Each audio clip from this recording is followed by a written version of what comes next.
जब परमेश्वर देरी करता है आपकी प्रार्थनाओं के उत्तर देने में, बावजूद किसके कि आप धर्मी हैं, अपने टाइथ को पे करते हैं, प्रार्थनाएं करते हैं, आप फास्टिंग करने वाले हैं, तो याद रखो कुछ एक्स्ट्रा स्पेशल वो आपके लिए तैयार कर रहा है जो पहले दुनिया में कभी नहीं हुआ। आपकी लाइफ बहुत स्पेशल है, आप खुदावंद के स्पेशल बच्चे हैं, चाइल्ड हैं, आप उसके स्पेशल बेटे और बेटियां हैं। उसका परीक्षा देने का मकसद आपको तंग करना नहीं। बहुत से लोग अलीशिबा को बांझ बोलते होंगे, बहुत से अन्य जाति लोग उसको परमेश्वर की सेवा से हटने के लिए बोलते होंगे, बहुत से लोग उसे कहते होंगे तेरी सेवा का निर्दोष चलने का तुझे कोई भी फायदा नहीं है। लेकिन बाइबल कहती है सब बातें मिलकर भलाई को पैदा करती हैं जो मसीह यीशु से प्रेम करते हैं, अर्थात वो जो परमेश्वर की इच्छा के अनुसार बुलाए गए हैं। अगर आप परमेश्वर की इच्छा के अनुसार बुलाए गए हैं, अगर आप परमेश्वर के मुताबिक, उसके वचन के मुताबिक चल रहे हैं, तो बाइबल कहती है सारी बातें मिलकर भलाई को पैदा करेगी। आपकी लाइफ में जो छोटी सी छोटी घटनाएं हो रही हैं जिनसे आप परेशान हैं, डोंट वरी, एक ही चीज का आपने ध्यान रखना है। बाइबल कहती है सबसे अधिक अपने मन की रक्षा कर, क्योंकि जीवन का मूल स्रोत तेरा मन है। आपको यह ध्यान नहीं रखना आपकी प्रॉपर्टी, आपका बैंक बैलेंस, आपके लोग, नो, बाइबल कहती है सबसे अधिक उनकी रक्षा करनी है एक लिमिट तक, लेकिन सबसे अधिक अपने मन की रक्षा करनी है, क्योंकि मन जो है वो बैटल फील्ड है। मन जो है ये एक लड़ाई का स्थान है जहां शैतान अपने तीरों के साथ, अपने सवालों के साथ, शक के साथ, क्वेश्चंस के साथ, दोष के साथ, बड़े तरह के हथियारों के साथ जो परमेश्वर के वचन और उसकी होंद के खिलाफ उठते हैं, उसके लिए वो आपके मन में आकर उस बैटलफील्ड को यूज करता है, उसमें लड़ता है। और कौन लोग हार जाते हैं उससे? जो अपने मन को परमेश्वर के वचन से भर के नहीं रखते हैं। इसीलिए बाइबल में लिखा हुआ कि उद्धार का टोप पहनकर धार्मिकता की झिलम पहन।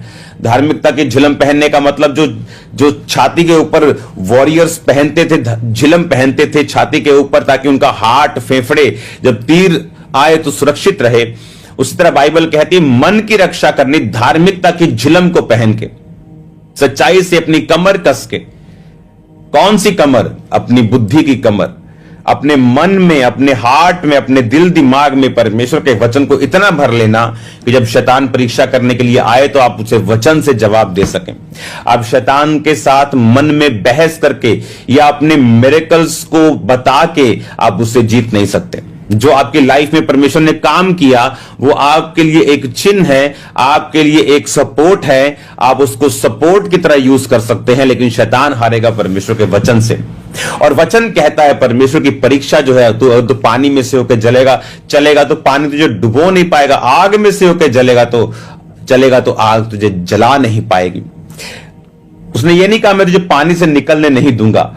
मोस्टली लोग जब परीक्षाएं होती हैं वो परमेश्वर पर से विश्वास को खो बैठते हैं, लेकिन उन्हें यह नहीं पता कि एक सो स्पेशल चीज जो सिर्फ आपके लिए ही परमेश्वर ने रखी है।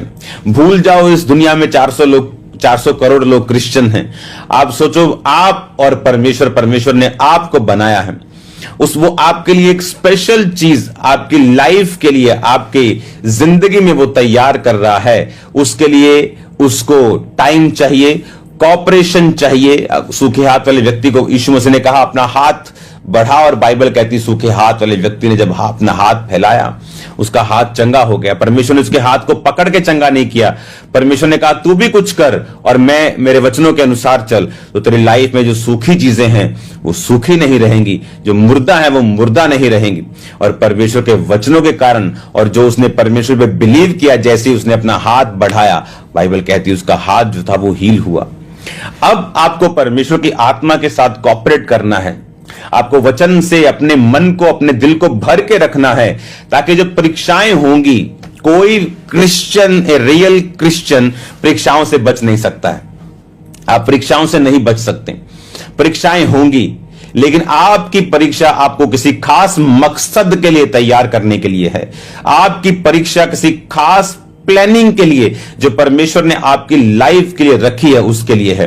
अपनी परीक्षाओं में बहके नहीं, अपनी परीक्षाओं में भागे नहीं, अपनी परीक्षाओं में निराश ना हो, अपनी परीक्षाओं में प्रार्थना ना छोड़ें, अपनी परीक्षाओं में वचन पढ़ना ना छोड़ें, अपनी परीक्षाओं में फास्टिंग ना छोड़ें, चर्च ना छोड़ें, बोलना ना छोड़ें, विश्वास को ना छोड़ें। बेमन होके भी आप चर्च आ सकते हैं, मैं भी गया हूं। बेमन होके हम बोल सकते हैं, मैंने भी किया है। लेकिन शक तब पाप बन जाता है जब हम अपने शक के अनुसार चलना शुरू करते हैं। वो शक पाप नहीं जिसके अनुसार हम चले नहीं। अब्राहम के मन में विश्वास रूपी शक या शक रूपी विश्वास आ गया था कि अब उसके बच्चा नहीं होगा। तो जब दूत ने कहा कि अब तेरे आने वाले समय में, अगले साल इसी वर्ष में संतान होगी, इसी टाइम में, तो उसने कहा इस्माइल तेरी दृष्टि में बना रहे प्रभु। अब क्या मैं बूढ़ा और मेरी पत्नी जो 90 साल की है, क्या अब हमारे बच्चा होगा या पुत्र होगा? लेकिन बाइबल कहती है उसको विश्वास ये हो गया था कि अब नहीं होगा, तो भी वो परमेश्वर के दूतों को पहचान रहा था। उसकी स्पिरिचुअल आईज ओपन थी, वो परमेश्वर के साथ सहभागिता में था। कोई कड़वाहट उसके मन में परमेश्वर के लिए नहीं थी।